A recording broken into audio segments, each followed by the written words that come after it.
ایک ذاتی نظریہ، ایک بہت حقیر سا نظریہ یہ ہے کہ علم نہیں بڑھاتا، بلکہ بات یہ تھی کہ اللہ تعالیٰ کی ذات نے حق کو ظاہر کرنا تھا اور اسی کی زبان سے حق کو ظاہر فرما دیا، جو ساری عمر اس کی مخالفت میں لگا رہا، اور خدا حق وہاں سے نکلواتا ہے جو اس کی مخالفت کرتا ہے۔ ایسی قرآن و سنت کے اندر ہزاروں مثالیں ہیں۔ تو یہ ان کا علم نہیں بڑھا، بلکہ حق کی آواز کو خدا نے اس کی زبان سے نکلوایا ہے۔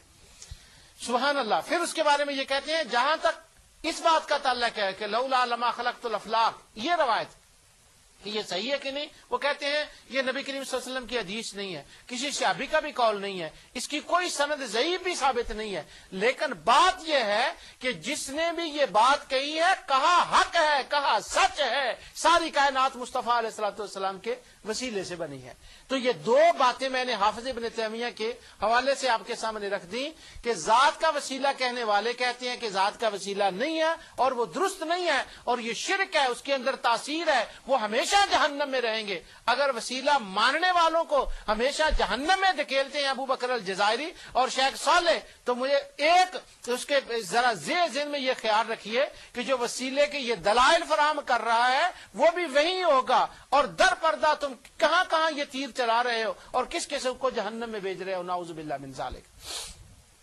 اگلی دلیل بیان کرنے سے پہلے یہ حافظ ابن تیمیہ کا کلام ختم ہوا۔ اب یہاں پر میں ایک اور بات یہاں سے گزرتے ہوئے میں نے یہ نوٹ لکھا تھا کہ یہ بات میں اللہ تعالیٰ کی توفیق سے ضرور کروں گا، پہلے میں نے یہ بات کی تھی، اس کو کچھ وقت گزر گیا ہے۔ اللہ تعالیٰ فرماتے ہیں وَسَخَّرَ لَكُم مَّا فِي السَّمَاوَاتِ وَمَا فِي الْأَرْضِ جَمِيعًا مِّنْهُ، اور آسمان و زمین کی ہر چیز کو بھی اس نے جمیعًا منہ اس سے پیدا کیا اور تمہارے تابع کر دیا۔ اب جو جمیعًا منہ اس سے، اس کا کیا مطلب ہے؟ اس سے کہ یہ جتنی چیزیں ہیں جن کو مسخر کیا ہے یہ ساری اس سے ہیں۔ کس سے؟ اللہ تعالیٰ کی ذات سے۔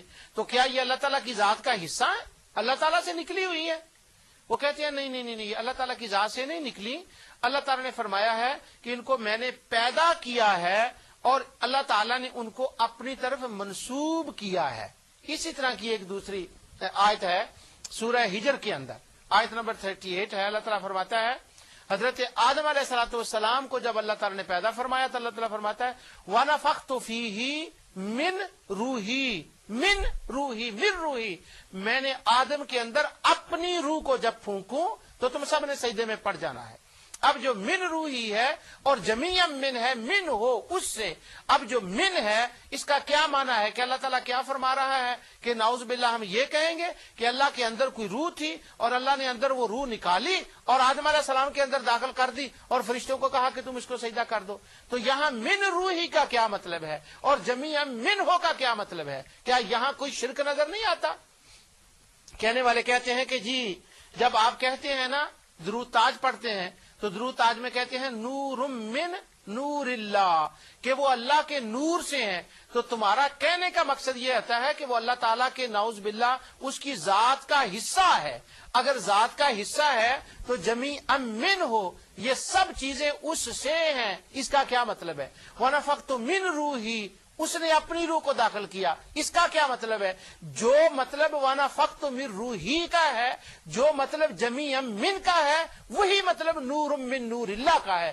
اگر قرآن کی ان آیتوں کا پڑھنا حضرت آدم علیہ السلام کی روح کو اور جو ہمارے اندر روح ہے اس کو اللہ کی روح کہنا شرک نہیں ہے، تو مصطفیٰ کو نور من نور اللہ کہنا بھی شرک نہیں ہے۔ جو معنی اس کا ہے وہی معنی نور